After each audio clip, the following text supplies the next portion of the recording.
Good morning, afternoon, and evening. Welcome back to the Liberal Artist Podcast. I am your host, Bodio, and with me I have Kaylie Horowitz. Hello.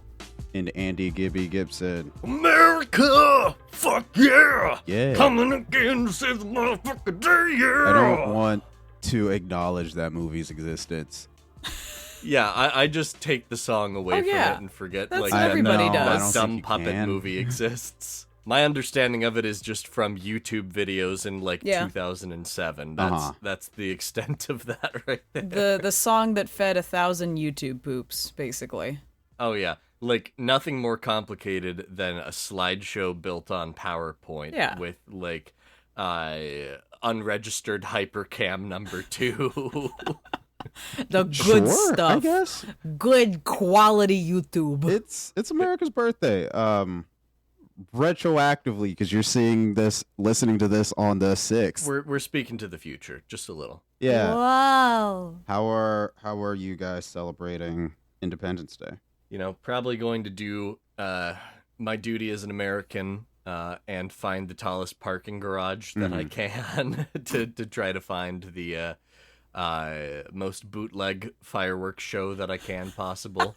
Or, you know, the city ordinance one if I have to. But like a city fireworks show is never quite as good as some random dude out in his backyard who's blown off like 3.5 fingers. Oh yeah, the man has been living at like phantom fireworks for the last month. Not a brand deal. Preparing for what he's gonna do. That's the man who knows how to live. And, like, if you eat anything healthy today, you're doing it wrong. You're like, disrespecting the tradition. How dare you? I woke up this morning to bacon and donuts. Oh. I am unkillable on July 4th. It makes me want a hot dog real bad. Get out of here, Jennifer Coolidge. Nah, we might try to see if we can find some fireworks. We've been hearing them for the last 3 days. Oh, yeah. The children, it's this funny, like, I'm just sitting at my desk, and then I hear screaming, and then I hear these, like, pop, bang, bang, bang, and more screaming, and it's that, like, I am going to assume this is children playing with a fireworks kit and some little cherry bombs. Antagonizing their friends, throwing these at their feet, and like running around the driveway in the front yard. And yep. But I think we might try to see if we could find, like, maybe see if we could find any fireworks, see if we could hear any. It's New York. We don't have space to go grilling, so we've just sort of been cooking up burgers and hot dogs at the stove for the last 2 days, and we're probably going to do it again tonight if we don't have friends over for pizza and board games. Because it's that fun. Like, I see one of my friends that, like, him and his wife are in an apartment, but they at least have like a porch balcony kind of thing, and for his birthday he just got like a grill to put out there. That I'm like, oh, you're living the dream, my man. I wonder what started, like, when did red meat become the bog standard America Day meal? You know what I mean? Like, I wonder when we decided it's like, yeah, I'm gonna take like 18 cows, 42 pigs, and just like cut them bad boys up and slot them in a sausage. Oh, like the making of sausage? I don't know. I was going to say, I think maybe like the American like 4th of July-ness. I don't know if it had to do with the like we're bacon. being very kind in calling hot dogs sausage, but sure. I said it already, so it's out there. Look, it all started in 1918. World War I was basically won at that point, and there was some guy in the trenches who was bored, so he was just like, I bet I can eat more of them hot dogs than you can. And that's how we started the tradition. Joey Chestnut. American hero. That's all I have to say about Joey Chestnut. He's preserving the American spirit in all of these troubling times, in all the tribulations that we've had. The one constant that remains, Joey Chestnut. There's one man who can still prove to me that America exists and that the American experiment has not failed, and that is Joey Chestnut. Yeah, I don't condone that message. The weird thing about living in LA around this time, shops in Chinatown have allegedly been selling fireworks since like mid-June. Mm-hmm. So that's when the fireworks allegedly had started. And now that we're getting closer, I was at my friend's spot in Torrance last night. And so I have to cut across the city a long way to get to their place. They tell you that, one of the best ways to see fireworks in LA is just to get on the freeway and look left or right, which I'm like, that's a weird thing to say until I'm driving home at 10 p.m. and there's fireworks just going off to my left and right. It's like I'm at Disney World. Whoa! Yeah, and trying not to die. Oh, yeah. I could see how that adds to the excitement, but, like, LA highways already make me anxious as is. Like, if I'm crossing the city, somebody's going to almost attempt to run into me. That's just how it is. Yeah. Almost got. You're going to have about 35 yesterday. motorcyclists, like, cutting the lanes who probably Meanwhile, have some there's sort loud of Roman bangs candle. and flashing lights everywhere while you're trying to go. And, like, the natural human instinct is like, what the fuck's going on over there? And then somebody's cutting 4 lanes without signaling. So you're like, oh, God. LA is a great test of just, like, can Darwinism. you handle stress? Oh. LA is just, like, the great American stress test. Oh, and I'm God. just, like, I have proven to myself time and time again, I am a soft, squishy baby, not ready for the wilderness. This is real science. When you step out of your front door living in Los Angeles, California, this theme song for not Street Fighter, Mortal Kombat comes on, and it goes, test your might. And every time you hear fatality, which is approximately every half hour, you have to get out of the way. Okay. It's kind of like, the difficulty is way higher, but the rewards are often way higher. No, they're not. As well. Oh. Well, if you put in the reward cheat is codes. High rent, high food cost, and a dry heat, which they tell you is better than a humid heat. It's not. No, you've experienced Florida summer and Florida for an entire year. It's not better. It's not. It's just, I can sit in the shade and it's a little bit. They both suck. Yeah, it's a little bit cooler. Yeah, but you still have to walk back into the sun. Maybe it's like one of those, like maybe less video game, more slot machine, where it's like once every like 10,000 people, somebody will hit the jackpot, and that's how you end up retiring in Palm Springs. And you hit the like jackpot 50. and you still lost $200. Yeah, that's LA. And you're still having to pay $10 for eggs, despite the fact that was 6 months ago. And now we got to tax you on that. Huh? This is what I keep petitioning in our own apartment. I just want to keep some quail. They make great apartment pets. They don't need much space. You get your own eggs for free. That's extremely New York of you. Quail? Leave me alone. I can't homestead anywhere. There's no stead to home. I have to do what I can indoors. Like, we keep saying, like, New York. You're not in New York City. No, I'm in Buffalo. She's in upstate New York. Yeah. Upstate New West York is New where York. the farming and shit happens. Like, you're doing New York City stuff where it's just like, I'm milking pigeons. That's the thing, though. The true, like, upstate and, like, mid-state of New York, that's your farmland. And there's a little bit on the outskirts of Buffalo, like, as you get into the mountains, the Amish might be around here because we're on the border, like, less than an hour-ish of Pennsylvania. But, like, in Buffalo, like, if you have a house and you can plant a garden of flowers, you're living it. You're living large, baby. Like, you maybe are lucky unless you've got money for a good couple of acres. You're lucky if your house has, like, a little bit of space to landscape. Gross. This is why you shouldn't live in New England. Unless you're prepared to turn a corner of your apartment into, like, a small, like, homestead and hydroponics garden station. Those are a lot of Sounds words. And I don't know complicated. the definitions of them. You know what I know the definition of? Explosion. Independence. I know what that means. Freedom. Yeah. Hell yeah. You can't tell me what to do with my fireworks. I could keep quails in my living room. Fuck yeah. I could eat every hot dog in the Tri-County area. That's what they all have in common, baby. That's what you see on the definitions of independence in Merriam-Webster. It's just a dude going, yeah! I was going to say, it's just like a phonetic writing of like the eagle screech. Independence. Did not Whoa, like that was actually pretty impressive. Did not appreciate that. I didn't like it in my ears, but it was impressive, and that's the sound of freedom right there, baby. Is. We've actually studied it scientifically. It is. Yeah, man. We're talking about Independence Day.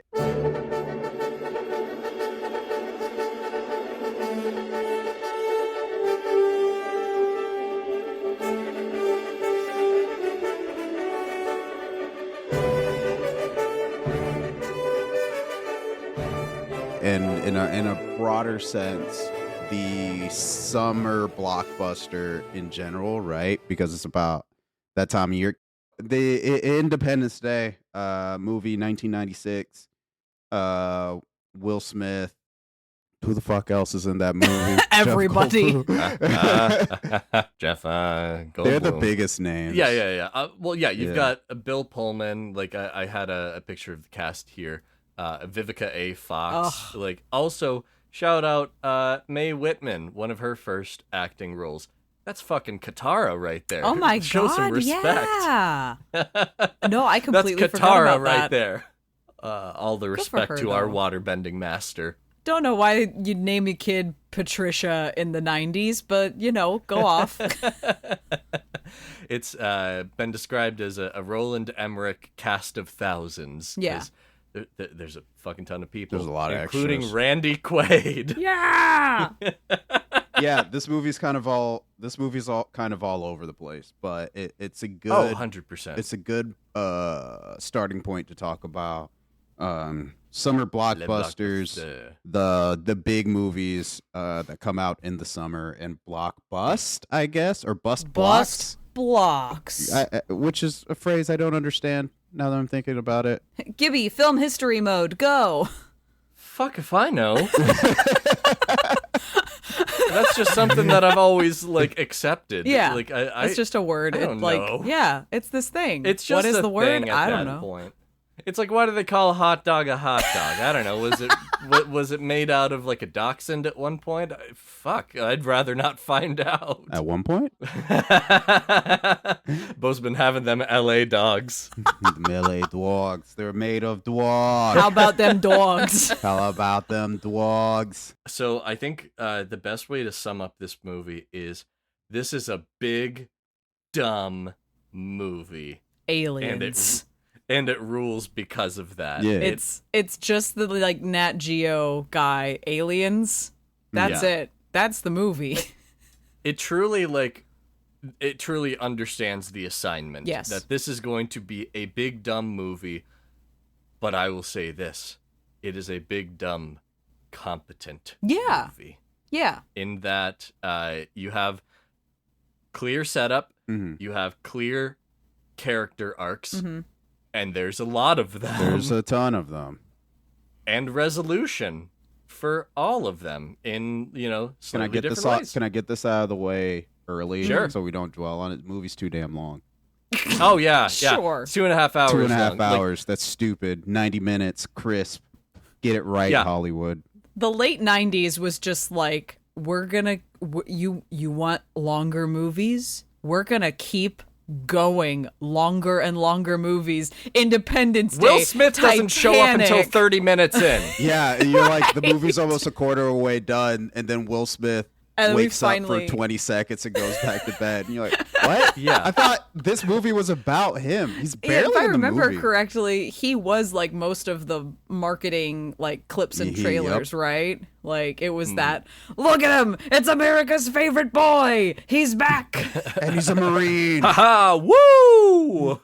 And he's a pilot. Hell yeah, brother. He's everything. But it's absolutely correct to to think that this movie is too long. It is 2.5 hours, and there's a significant amount that could be cut out, and I don't think we would lose anything of... Yeah.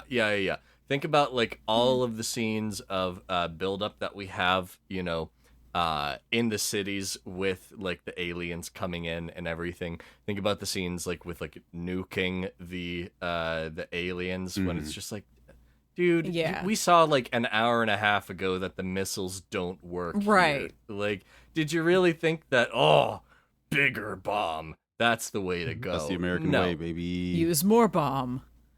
Use more bomb. Yeah, like there's a whole lot of moments of, like, I think they hit one or two too many, like, somber scenes. Yeah. Like, to go from boom, explosion, wow, they blew up Congress, to, like, the First Lady is dying. Yeah, and they consistently undercut those somber scene with some literal clown, like, 20 seconds later. Like, LA, New York, and DC all get blown up, and then the comedic, gravelly voice man number 16, but this one is slightly pansexual.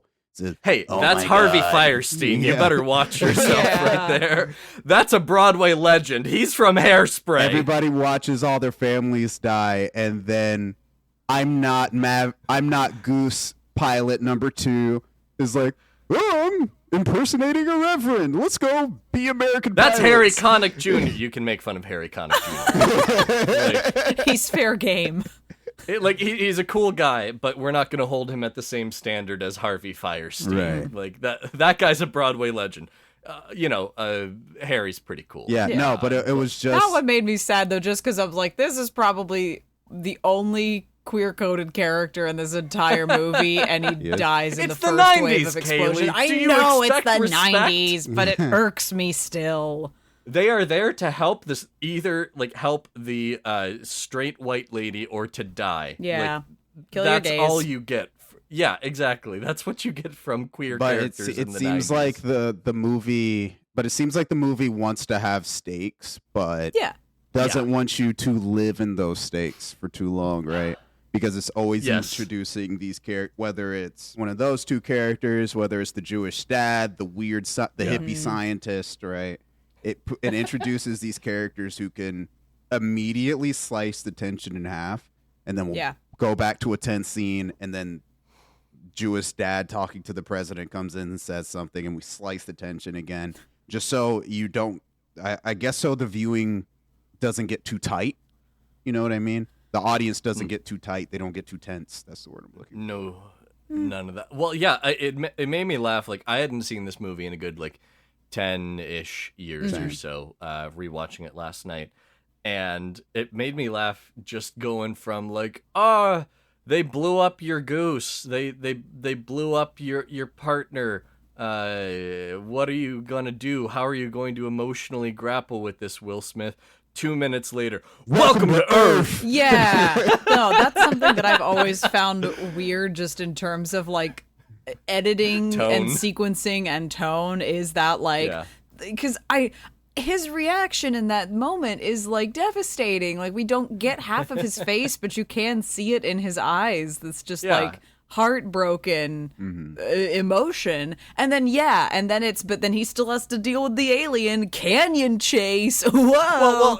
Well, here's the thing. I'd be fine with Welcome to Earth almost if if it were line vengeful. He doesn't.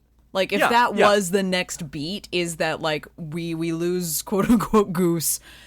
He's able to just kind of more quickly outsmart the alien, outmaneuver them, and then we get that as the screw you, you killed my best friend. But we have all of this in between of the whoa, evasive maneuvers, parachute, so they can't see where they're going. And even that would be fine if a second later after punch, welcome to Earth, he didn't go, now that's what I call a close encounter. Smoking a cigarette after your entire squadron gets shot down and killed. This is also post fighting game. I just won the set. Pop off, Will Smith. Where are you at? Where are you at? This is America. And then he punches the squid guy. And it's what's Your friends just died. All of your friends just died. That is one of you're those not sure moments if your where I was just girlfriend like, or I like think I've stepson seen, are alive. I think I've seen Bo like basically do this after a game of Smash Bros. But like for that to be like in this Punch moment of a somebody in the movie face? is almost. Maybe. I don't know. I won't say. But no, He like beats somebody in Smash and then punches them in the face. where you You've at? You've never seen that. You've seen me pop off. You've never seen. I have. I have seen the you. second I've seen you pop off. No, it would just be funny. That's Oh yeah. all I'm saying. But no, but exactly that point of like this is a character who is one of our central protagonists, central to how this plot is going to go down, and has a lot at stake, and like has these secondary connected characters that like we sort of keep flipping how we're treating this arc in every other scene with this man. I wanna mention one other specific moment in that like we are seeing in the destruction in the first like laser charge of the aliens, blowing up huge buildings, blowing up the White House. Gibby's getting on his post and pre 9/11 shit. No, I wasn't even going with that. I wasn't even talking about. Not yet. We'll get there. We'll get there when we get there. We see millions of people die, and of course, in like the highway tunnel, we have to have the slow motion scene of this dumbass golden retriever doing parkour. I did think to myself, are they gonna blow up that dog? No, but I think that is the best case of like understanding that action movies have done this before and will do it again, and they go, who's our cool guy running from an explosion? This dog. This dog. This dog that just got introduced. And it's one of my favorite parts of the movie. The dog even in the rest of the movie. I didn't even know they had Will Smith's family had a dog to start with. Also, shout outs to Will Smith, his name's who's a captain. Boomer. Yeah, he's a captain in the Marines with a big ass house and a front lawn in what looks like a gated community in Beverly Hills. Houses in LA don't look like that, and I know they didn't look like that 30 years ago. The 90s was a good time for the market. They got tanked during the LA riots, and he bought at the right time. My man's dating a beautiful stripper with her shit together. He's already got a kid and a giant golden retriever. He's like, how are you? No, this isn't fair. Yeah. This isn't fair. I just wanted to shout out Parkour Dog. That's all I wanted to mention. He shows up to lick the face at the introduction of Will Smith's character, and then doesn't show up again until millions of people are dead. He finds the first lady. He's a good Boomer's finder. an American hero. He is, absolutely. Oh, his name's Boomer. Boomer and Joey Chestnut. Those are the two that we still have. Anyway, you wanted me to talk about 9/11? No, I think another interesting thing this movie does is, and I'll talk about this again when we get into greater summer blockbusters as a concept. This is a movie of ticking clocks. Yes. Right? Like there's 6 hours until the thing happens. There's Not the 6 minutes Coldplay until song. Is that a Coldplay song? Clocks. Do do do do do do do do do Shut up. do do. This is a no Coldplay podcast, Kaylie. Oh. There's those. There's we have 36 hours before they attack again, right? It's very interesting how they use a simple literary piece to keep the plot going. I don't think it makes the movie any more interesting. It's like, nope, we have to keep moving, so we have to constantly have time limits. Well, right? And one of the things that I was thinking about, like, I think similar to Gibby, like, this is a movie that I've seen the last 2/3 more than the front half. Yeah. Because when we were just channel scrolling, TNT, Spike, wherever you just sort of find movies that your dad's looking for something to watch and just goes, oh, this is on, and leaves it there. This was one of those that was pretty much like anytime it was playing, we'd leave it on wherever it was. And it made me kind of realize, like, this one is classified as a disaster movie. But there's something about that formula, like that exact, like, we only have X amount of time and this thing is happening. That's one of those, like, great, you don't need any information other than that to just jump into this movie wherever you are. Like, It's simple. Twister, there's a big frickin' tornado coming. It's gonna hit in X time. We have to save ourselves.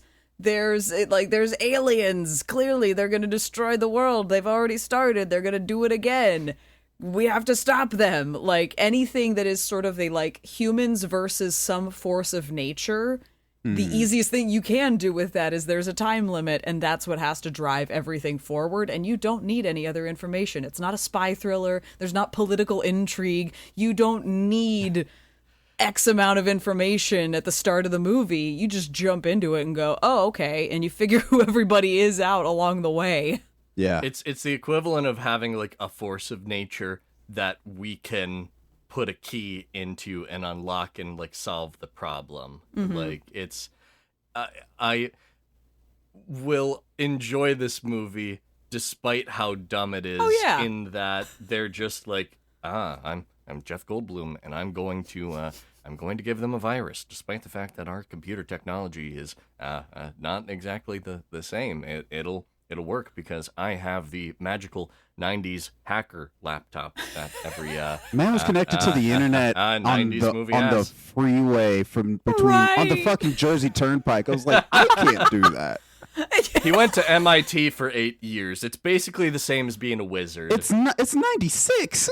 I also just love how much of the beginning of us meeting his character, like unrelated to all this, but just the beginning of us meeting his character. He's such a stickler about recycling. That like I always was like expecting a payoff of that, and then there just never is. Well, there is, in that he's just like, this is how I save the world, and then he makes that sweet like bucket, with that Coke can. Well, like, I think this is the first time I caught this, and when he first deciphers the code of the countdown, the first countdown, and he's like, they're recycling and reducing this code. That I'm like, does this mean something? No, and it's just it's a countdown. Damn it! It's a ticking Why clock. did you make this a detail? To Gibby's point, right? The simplicity of the movie is what makes it so edible. I think so enjoyably, immediately enjoyable and digestible. Yeah. Which isn't necessarily a bad thing. But then from there, you can make it as big as you want to. Yep. Like, because that base formula is just so easy to go, yep, humans, good guys, whatever they're fighting, bad guy, fight the thing. Not only that, but like the character arcs are laid out and made very like obvious in that this is what this guy needs to have a full character arc. Jeff Goldblum, David, you're not using your potential to the maximum that you could be doing. President, you're a wimp. Be a warrior. Like they say that using the cable TV. Randy Quaid, you're drunk. That definitely didn't happen to you. Will Smith needs to fly the spaceship. Right, exactly. There you go. And in the third act, we see all of that happen. All of those things happen. And it's satisfying. Like, it is narratively satisfying. Just even if the character arcs are dumb, if you check the box and like show them doing the thing that they need to do or learning the thing that they need to learn and giving everybody like a badass moment, it works. Woo! We did it. Congrats, everybody. Light the fireworks. I promised you fireworks, didn't I? He says as alien radiation cascades through the entire don't worry about that part. It's fine. It'll be fine. It'll be fine. He could have been at a barbecue. Yeah. Don't worry about all the like crashing debris that's about to kill Don't worry about the several million people who all died across the world. Millions are dead. Doesn't matter. It's cool. Don't mourn them. It's fine. It's all right. We got there before they got Atlanta and Philadelphia. Right. We'll be cool. It's all good. The protagonist all survived. We still got Waffle House, and we still got all the cheesesteaks. Which, unrelated, what happens in a world, like, or at least in America? Like, I think at some point we know that, like, Moscow and, like, London and a couple other other major cities across the world are destroyed. But then we never hear about any other, like, positionings of the rest of those ships, only like the next big American cities. So it is that question of like, what does America look like? 94, so I assume all of Africa is okay. So hell yeah. Right, like maybe Africa's untouched. Who knows? Cape Town probably gets shot. Is this where we get our like Afrofuturist like future for the next 30 years, or does Atlanta become the next like American superpower city? Like, or we don't have all of LA, we don't have New York. What sort of fills that void in the United States? What are we going to make movies about if LA and New York aren't here anymore? Those are the only two places where movies can happen. No, I did see like in the like where the ships are all coming down, there's one giant ship over generic Africa with some guys with spears. Good. Great. Love it. Like, I don't know about those optics. That's kind of weird, man. That's weird. But they did also get to like Egypt with like crashing by like the pyramids and all that, which it was just like, this is, you know what, this makes sense for the 90s like sensibility and respect for other cultures, where they're just like, we don't have to show, you know, any specific landmarks or anything. Right. Just show some guys. Yeah. Show some guys. It's fine. No, there was a weird feeling that I had when they were like, Chicago's also been destroyed now, and they were talking about like they're coming after Atlanta and Philadelphia next. I was like, what would an America be like if those were your only two major metropolitan cities in the country? Everybody in the United States would still be bumping Outcast, and it would be for the better. My baby don't mess around because I love her so much. This I know for sure. The Atlanta Falcons would be the greatest team by in default. American history. Atlanta Falcons superiority, but Gritty is in like political office for the entire country. President Gritty. Yes. Look, Gritty would still be better on the Supreme Court than who we got currently. So I'm here for it. We're losing track. So too topical. Anyway, let's get back to the explosions. Pivot. So I think this is a good pivot to just summer American summer blockbusters, because I can't speak on most other countries, and everybody consumes our media. So LOL, get fucked, America Day. America is the capital of the world, bitch.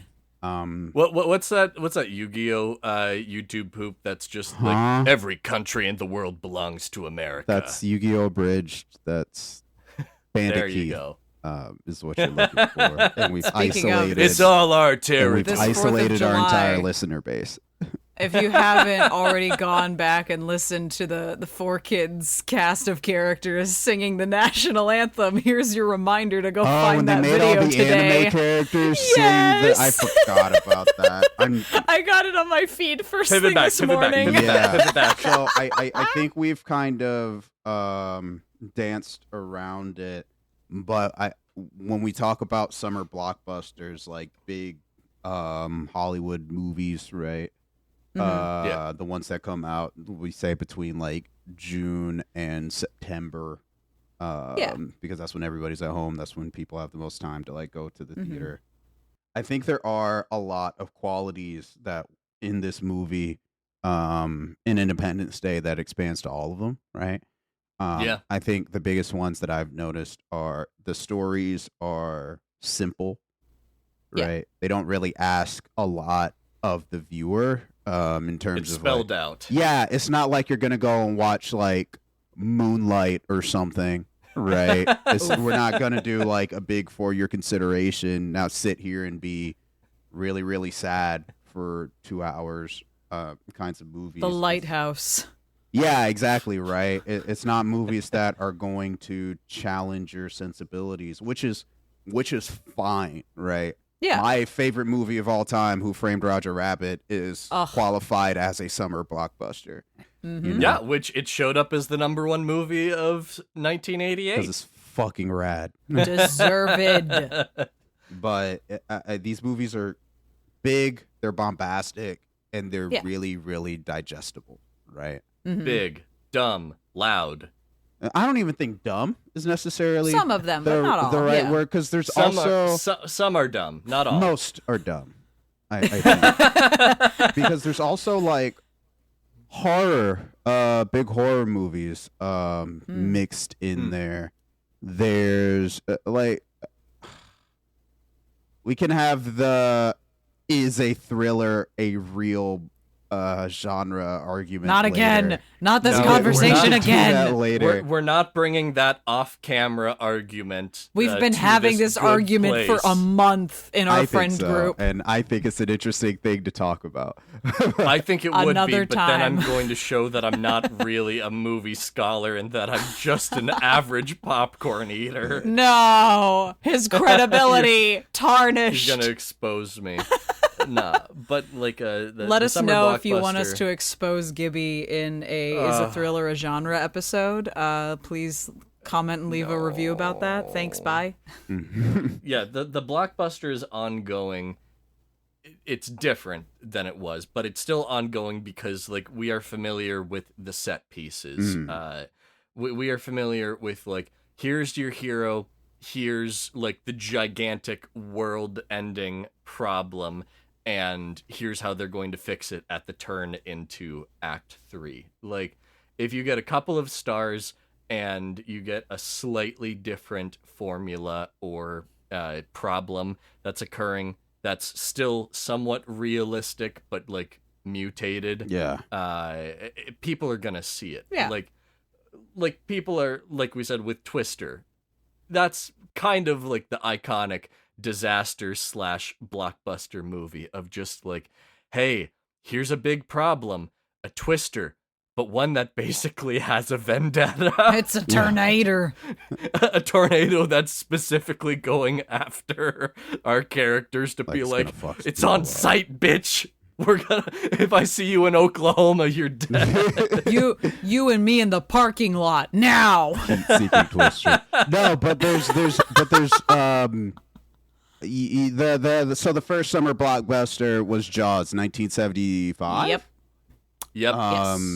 And Scared the shit out of everybody. right, yeah, and I think there was a pivot in the 80s, because you have Jaws and The Omen was 1976, and those are summer blockbusters, Right. but both of those are horror movies.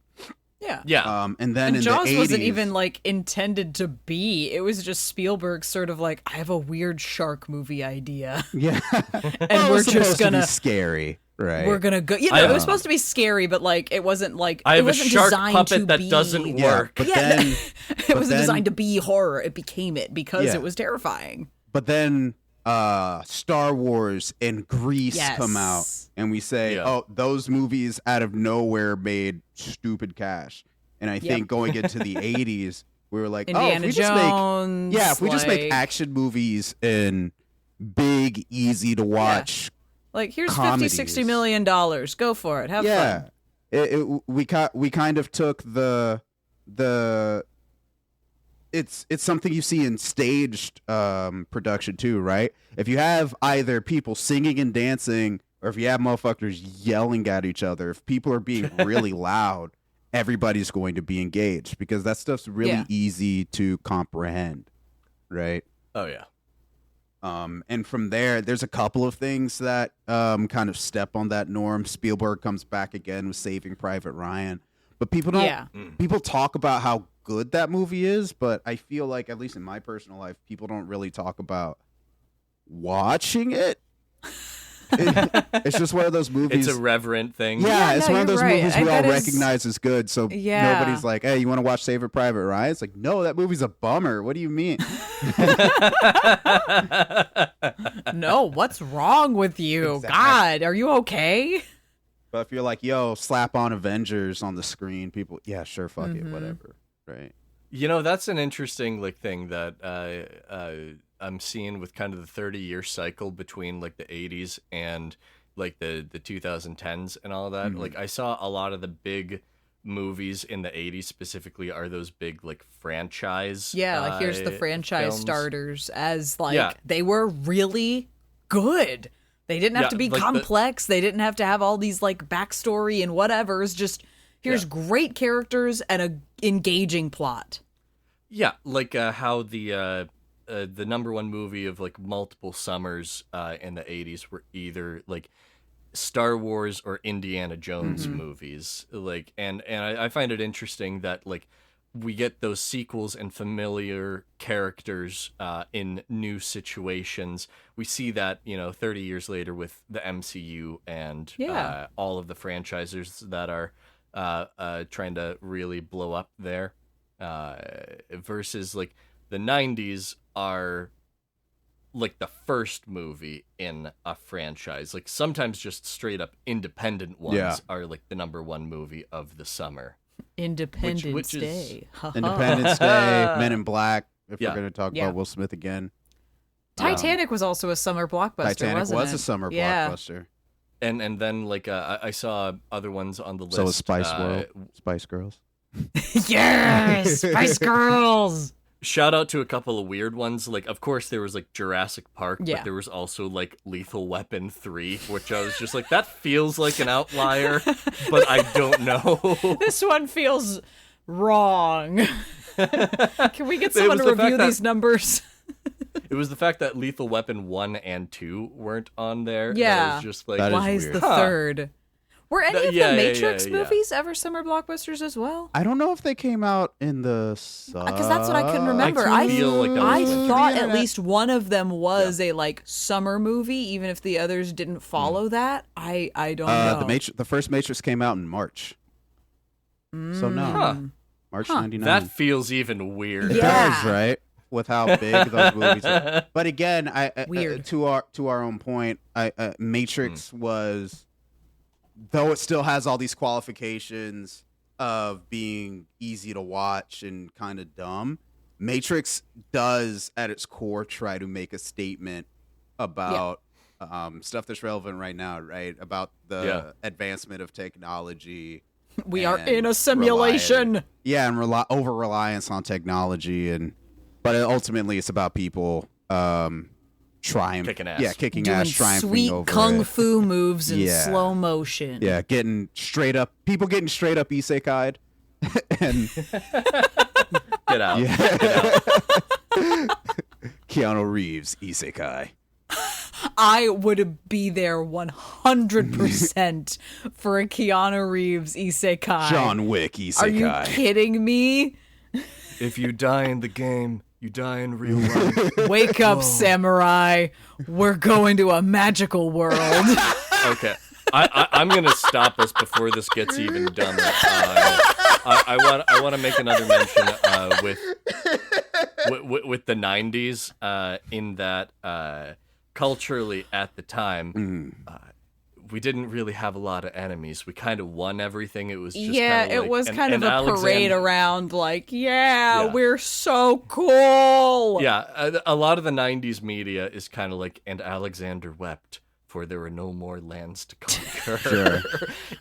and so like a lot of the movies that we see at that time are like what if we got invaded but then kicked that guy? But what if we ass. kicked their ass too in Yeah. this fictional movie? What if this incomprehensible force of either alien technology or natural disaster tried to kick our ass and we were just like, no, we're gonna kick your ass, America.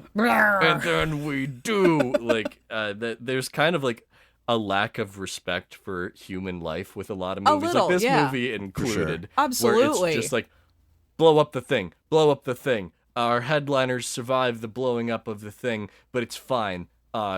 Violence is fun. It's Mortal Kombat time, baby. Yeah. Like we're gonna make everybody in Congress get in a tizzy and start the ESRB, but let's blow stuff up. Yeah, a good 3/4 of the American populace Yeah. die. in this Like your movie. major metropolitan Yeah. cities are irrevocably destroyed, and we just Welcome to Earth. casually, we casually brush past that. Versus like at least like Avengers like may or may not be dropping the ball in some ways, but at least like acknowledges like in those There's a human element. like end game Counterpoint. moments of like all of the lives that are gone. Counterpoint. Avengers brings them all back, and counterpoint. Yeah, no. Black And that's what I Panther. mean. A lot of people casually explode in Black Panther. Yeah, no, and that's what I super mean. weird. Like, depending on your different directors and just kind of how their style is to like, do we address this? Is this a problem? They don't need to worry about this because our main characters aren't dead, so it's fine. Yeah, like Let me hit- they let me do. hit. They do. There's tonal inconsistencies there, but at least you have those moments like in the contemporary kind of disaster movie classifications of things where there is a little bit more of a like, now hang on a second, that was a lot, that was an entire country that got dropped on another massive hold on a minute. Let me hit Gibby with the sweet layup.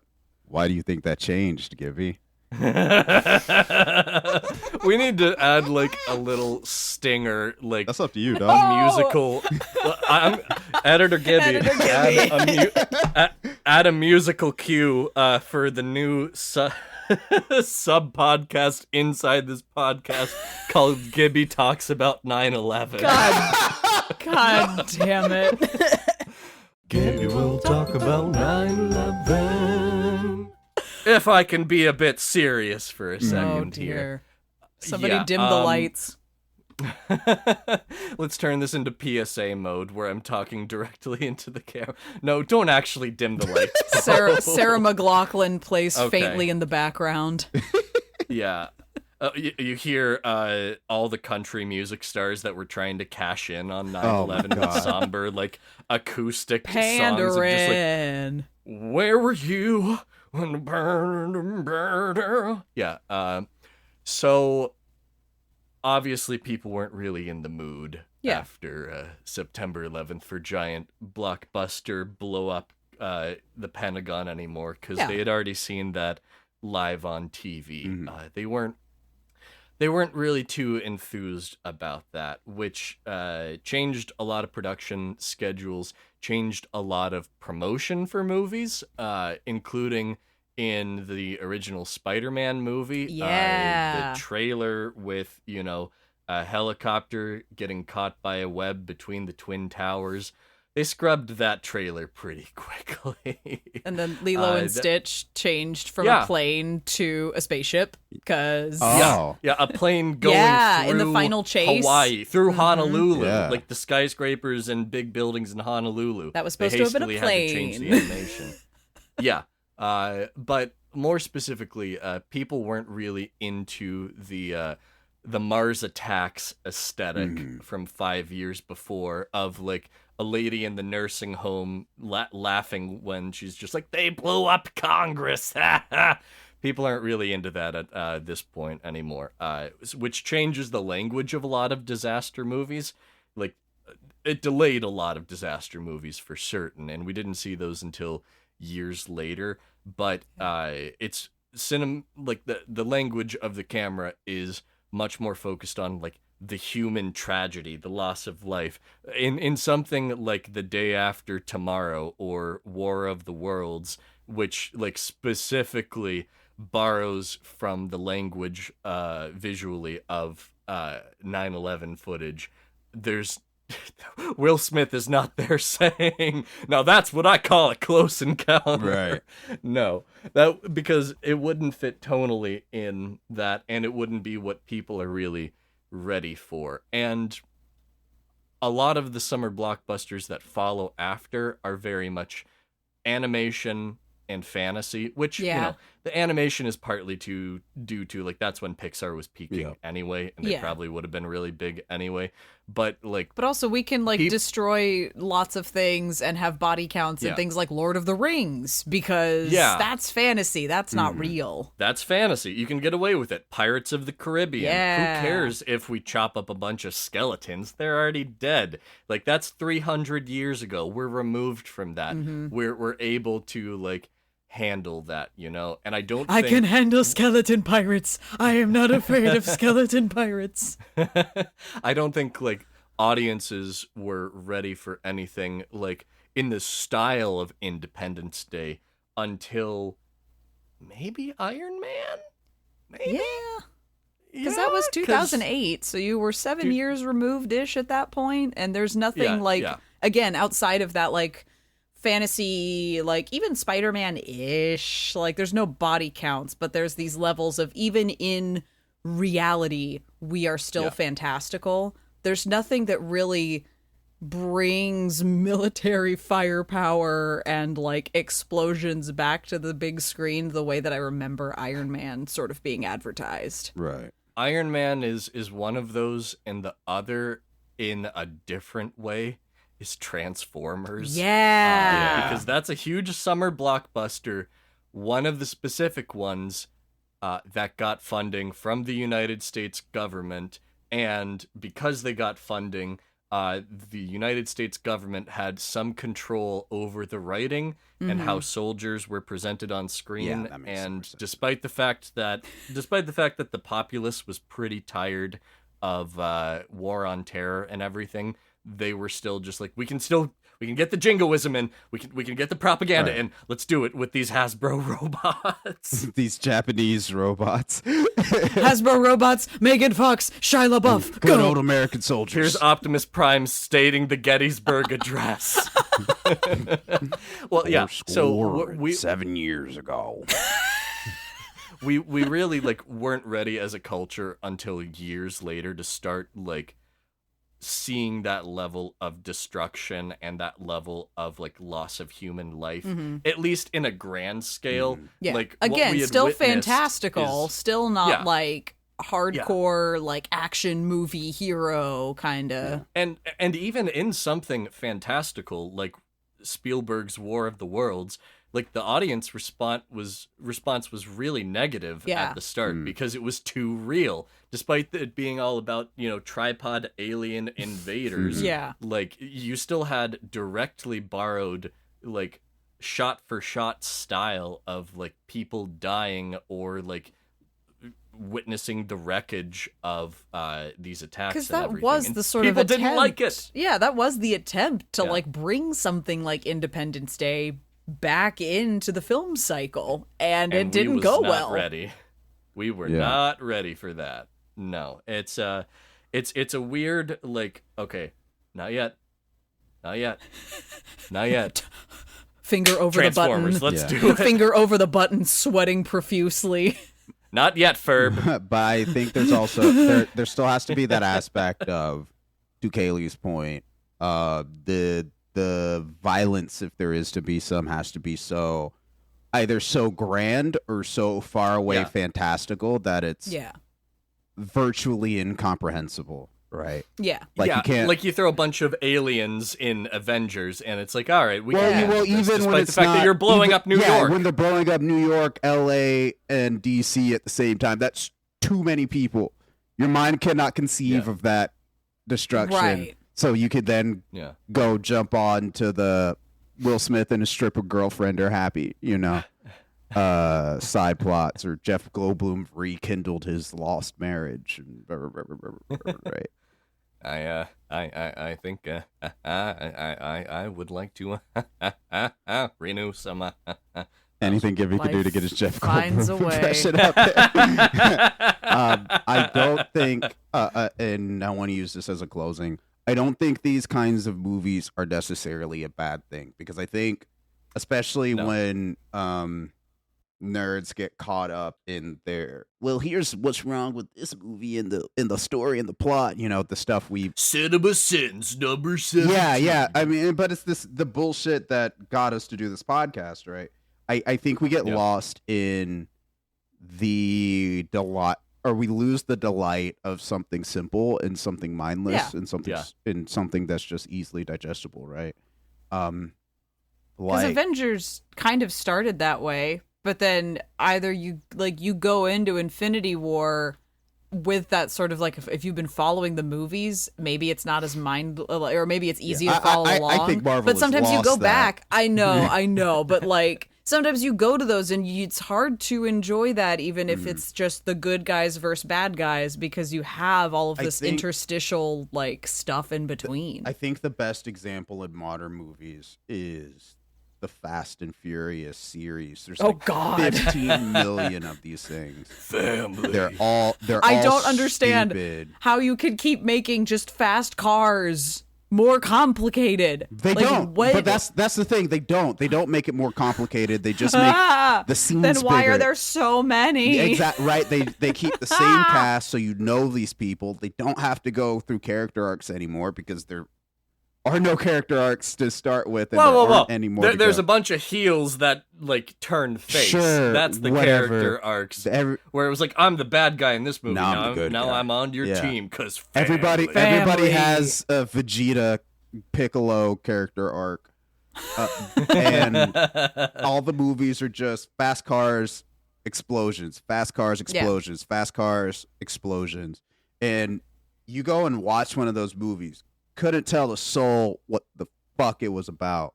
But you remember the fast cars, you remember the explosions, you remember the big muscly men, and that's all you're there for. And you remember the word family, right? Right. Half of the lines in those movies are just one-liners. Like, somebody saying something stupid in response to some other bullshit that somebody was saying. Yeah, and then whatever the pop song of the summer is supposed to be. But I think it's been a long day. But that makes sense, right? Because you can just go in, you could sit down for 2 hours, and you don't have to think. Yeah. And that turn your brain off. Yeah, you could turn your brain off, enjoy some neural skittles, and then go off and have the rest of your day. There's not a lot of nutritional value, but for a little while, it's taste pretty good. Mm-hmm. Why did they replace the lime neural skittle with a green apple with Jason Momoa? Which, again, though, it's not like a detriment that kind of a movie exists. Like, it's not like an inferior product sort of mentality. Like, maybe some of them aren't great, but it's not like, fuck you, Tokyo Drift. But it's not like it has to be I only want things that challenge me and my worldview and make me sad all the time. Like, no. Who are you that's going to movies only wanting to watch for your consideration Oscar films? What's wrong with you? Right. I only watch Studio A24 and only the sad ones and maybe the scary ones if I'm feeling spicy. Never going to watch Marcel the Shell in my life. Marcel, no. Not Marcel. Well, you know, I was going to ask you, do you think it's possible to make another Independence Day in our time? Yeah, they did in 2016. It was really bad. Oh, fuck. I don't respect the existence of Independence Day. We are not talking about the sequel on this episode. No, on no episodes. In fact, like scrub it from your memories. We have a cork board of like banned topics. This is going right up there on a sticky note. Right next to anything with the word isekai. But my question was going to be, do you think that we can make an Independence Day in spirit again with how different our world is now? But I think you kind of hit it on the head with, like, the Fast and the Furious kind of is our Independence Day. It is, right? And if we're talking about the subject matter, we're getting into a bigger conversation that I don't want to really get into because we're nearing the end of the episode. But you know, these kind of movies can only come up if we're talking specifically an invasion of our country, of our planet has happened, right? I think those kind of movies can only really come during peace times, which we're not in right now. Shout outs to Ukraine. I hope y'all are doing okay. I know you're not, but you know. Yeah. And I think they'll look very different over the next few years. We're going to see a lot more movies about viruses coming in and messing people up. I can't take another Contagion, though. That was just not good. When we get to the point... If you're going to make a virus movie, please make it good. Yeah, I don't know when we're going to get to the point where it's a virus and America kicks its ass, brother. I don't know when we get to that send nanobots and microbots with guns. Right. I don't know when we'll get to that point, but I do think we'll get there eventually. Because I don't... When we're emotionally ready to handle it. Because again... Or when Hollywood thinks we are. Well, my thought is something like, maybe it's not an invasion to that same scale, and maybe it is later on, but my thinking of something like a disaster movie, like an Independence Day, the thing that it boils down to is a human, mostly American unification against a problem. And I don't think we will be able to make a film that big as Independence Day in the same way. No. Because if we were to think about what is it that people can unite and rally against right now, it's probably some form of a systemic something. Like, it's not we're just gonna get behind the government. Too big. Like, too brainy. But that's the thing. Like, even if you make it simple, even if you make it this, like, this thing has taken over this thing and is now against the American people, it is the fact that who's commissioning, basically, like, footing the bill for most of these kind of big budget explosion, like, government in turmoil movies. It is either the United States government or military, or it is investors, stakeholders, and other clientele that are lobbying those institutions in the first place. And we will never get to see that movie of people going against the system because they will never fund it. Well, not even that. I think more accurate to your point is, and we're getting heavy. God damn it, Gibby. I know. More accurate to your point, I think in America's current political situation, some people will work to find issues with it. Your pilots are black. This movie's too woke. Right. You know, that being the other thing. Yeah. I know exactly what the next big summer blockbuster trend is going to be. And it's not going to be as introspective as that, Kaylie. It's going to be about AI and a really shitty understanding of it. So we're just going to go back to Terminator. You just described Terminator. Yeah. Well, even more, a Terminator that completes your essays for you and gets pissed off. My essays! The rise of ChatGPT and how, I don't know, the insert bad guy of the week. Terminator, but it's just an AI that is, like, winning art competitions against real artists. Mr. President, they learned how to draw hands. Dear God, no. Okay. That has been this episode of the Liberal Artist Podcast. What a way to end. Thank you so much for joining us on this journey. Hope your holidays, if you celebrated it, were fun and fantastical. Please follow us on our socials at Lib Artist Pod. Let me get our fucking handle right. We're on Instagram. Use up one of your 600 Twitter views. Oh, God. To look at our tweets. Comment, tell us what's some stuff you'd like to see us cover the rest of the year. Oh, yeah. Leave some reviews for us on Spotify, on Apple Podcasts. 5 stars only, please. 5 stars only, please. Tell your friends. We'd love to try to break into 3-digit numbers on Instagram by the end of the year. That's our challenge. So share us around. Tell your friends. We love ya. Support editor Gibby's campaign for a fair contract.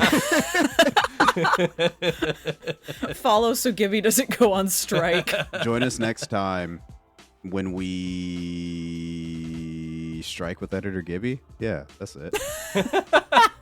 Okay, peace.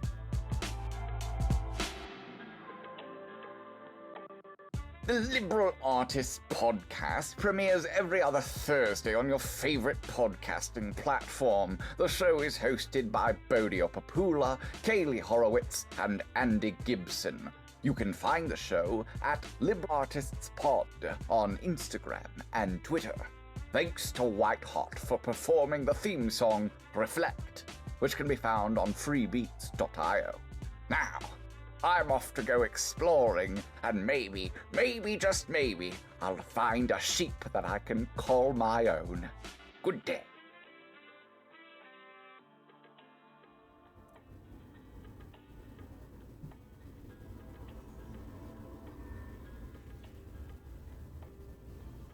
Kaylie's flipping off somebody. There's a in her plane window. making so much noise. Like, normally they just sort of, like, pass over us because we're 20 minutes from an airport, but this one is just, like, taking his sweet time getting over Buffalo. You better be careful, Kaylie. He might see you and start buzzing the house more often. That would be very funny. Very petty. If somebody in a Airbus saw your apartment and was like, hey. That one. Fuck this one in particular.